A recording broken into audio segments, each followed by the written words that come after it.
Assalamualaikum warahmatullahi wabarakatuh. Saya Andi Nurahmi AM. Di sini saya akan menjelaskan mengenai materi pertama, yaitu ruang lingkup ekologi. Nah, dalam kehidupan sehari-hari, terutama di lingkungan pedesaan, tentunya kita sering menjumpai seorang petani yang sedang menanam sawah, menanam padi, membajak sawahnya, memupuk, dan berbagai jenis kegiatan lainnya yang dilakukan di sawah. Nah, kegiatan yang dilakukan petani ini merupakan kegiatan yang sudah dilakukan oleh manusia sejak berabad-abad tahun yang lalu. Nah, secara tidak langsung, petani ini sudah mengaplikasikan teori ekologi, yaitu terdapat hubungan antara tanaman dengan hubungan antara tanaman dengan air, hubungan tanaman dengan unsur hara, dan sebagainya. Nah, dapat disimpulkan bahwa pengaplikasian dari teori ekologi ini sudah dikenal jauh sebelum diperkenalkannya secara resmi teori ekologi itu oleh pakar ekologi. Nah, Tiga. ekologi itu sendiri dikenal sebagai ilmu yang mempelajari hubungan timbal balik antara makhluk hidup dengan lingkungannya. Nah, makhluk hidup dalam kasus ini yaitu tanaman yang ditanam di sawah seperti padi dan sayur-sayuran. Kemudian lingkungan yang dalam kasus ini itu seperti tanah, air, unsur hara, dan lain-lain.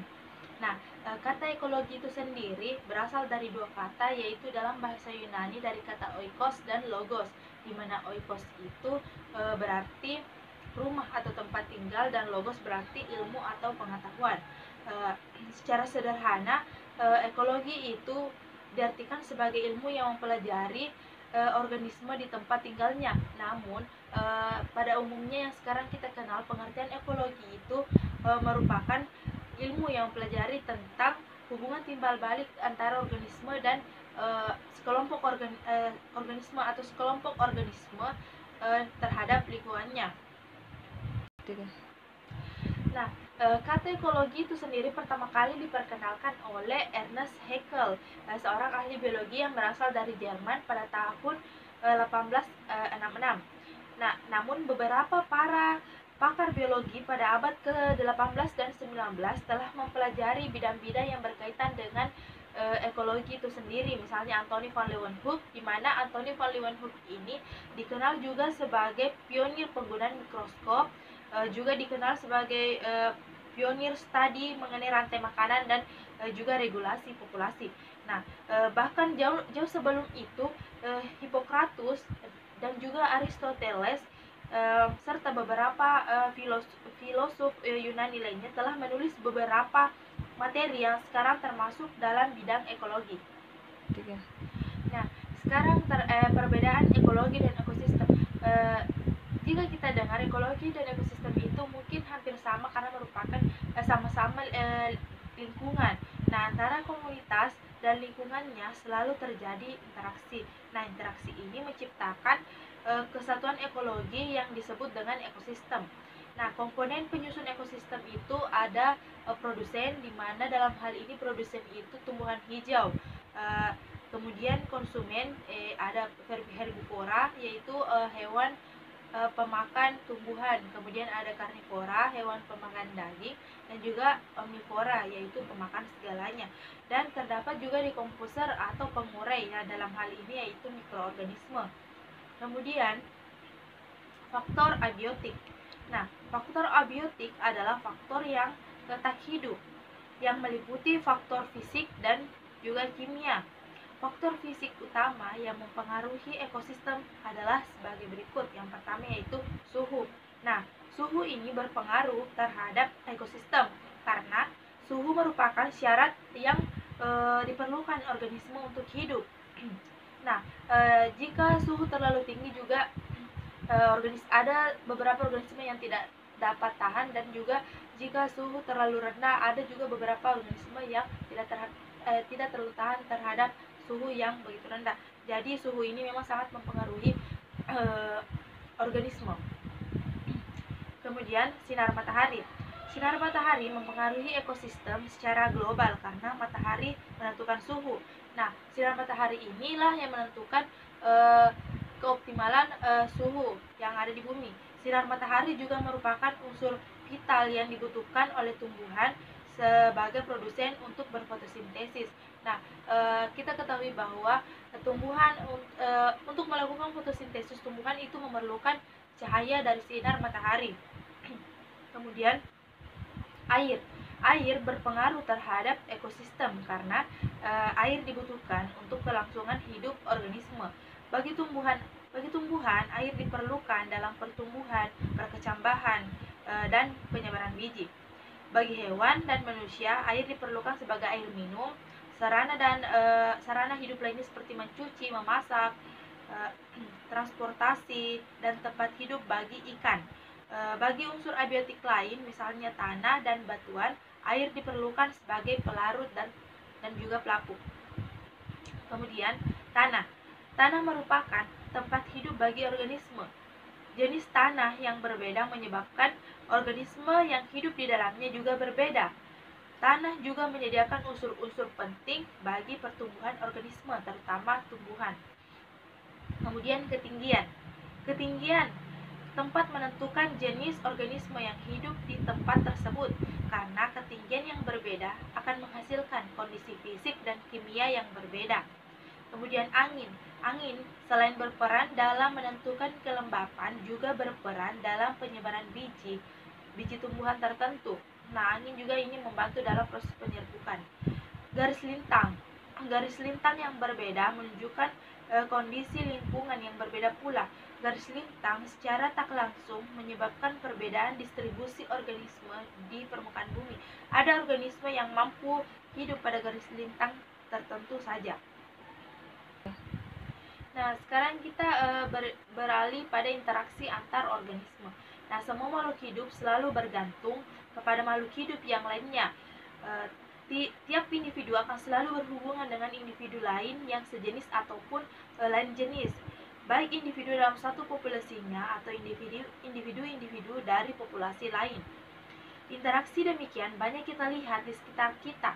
Bahkan kita pun sendiri sebagai manusia juga membutuhkan individu lain untuk berinteraksi. Interaksi antar organisme dalam komunitas ada yang sangat erat dan ada yang kurang erat. Interaksi antar organisme dapat dikategorikan sebagai berikut. Yang pertama itu netral. Hubungan tidak saling netral ini diartikan sebagai hubungan yang tidak saling mengganggu antara organisme dalam habitat yang sama, yang bersifat tidak menguntungkan dan tidak juga merugikan kedua belah pihak, disebut netral. Misalnya antara capung dan juga sapi. Kemudian yang kedua yaitu predasi. Predasi adalah hubungan antara mangsa dan pemangsa atau predator. Hubungan ini sangat erat sebab tanpa mangsa predator tak dapat hidup. Sebaliknya, predator juga berfungsi sebagai pengontrol populasi mangsa. Contohnya singa dan mangsanya. Mengapa singa dikatakan predator? Karena singa itu ukurannya lebih besar daripada mangsanya. Yang ketiga yaitu parasitisme. Parasitisme adalah hubungan antar organisme yang berbeda spesies. Bila salah satu organisme hidup pada organisme lain dan mengambil makanannya, sehingga bersifat merugikan inangnya. Contohnya Plasmodium dengan manusia. Dan misalnya benalu yang hidup di inangnya.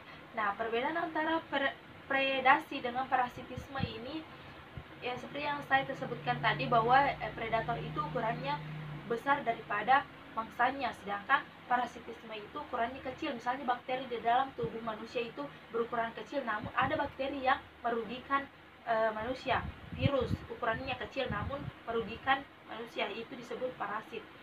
Kemudian komensalisme. Komensalisme merupakan hubungan dua organisme yang berbeda spesies dalam bentuk kehidupan bersama untuk berbagi sumber makanan.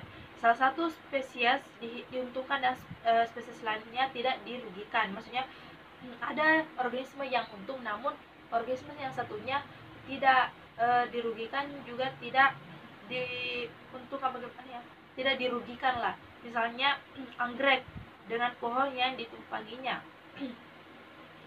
Kemudian mutualisme. Mutualisme adalah hubungan antara dua organisme atau spesies yang saling menguntungkan.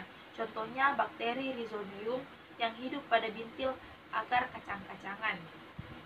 Nah, interaksi antar populasi. Antara populasi yang satu dengan populasi lain selalu terjadi interaksi secara langsung ataupun tidak langsung dalam komunitasnya. Contoh interaksi antar populasi adalah sebagai berikut. Yang pertama yaitu alelopati. Nah, alelopati merupakan interaksi antar populasi. Bila populasi yang satu menghasilkan zat yang dapat menghalangi tumbuhnya populasi lain, contohnya di sekitar pohon walnut, jarang ditumbuhi tumbuhan lain karena tumbuhan ini menghasilkan zat yang bersifat toksik atau racun. Kemudian, kompetisi. Kompetisi merupakan interaksi antar populasi. Bila antar populasi terdapat kepentingan yang sama sehingga terjadi persaingan untuk mendapatkan apa yang diperlukan. Contohnya persaingan antara populasi kambing dan populasi sapi di padang rumput. Nah, sapi dan kambing ini tentunya berkompetisi untuk mendapatkan makanannya di padang rumput. Nah, interaksi antar komunitas. Komunitas adalah kumpulan populasi yang berbeda di suatu daerah yang sama dan saling berinteraksi. Contoh komunitas misalnya komunitas sawah dan sungai. Komunitas sawah disusun oleh bermacam-macam organisme, misalnya padi, belalang, burung, ular, dan gulma.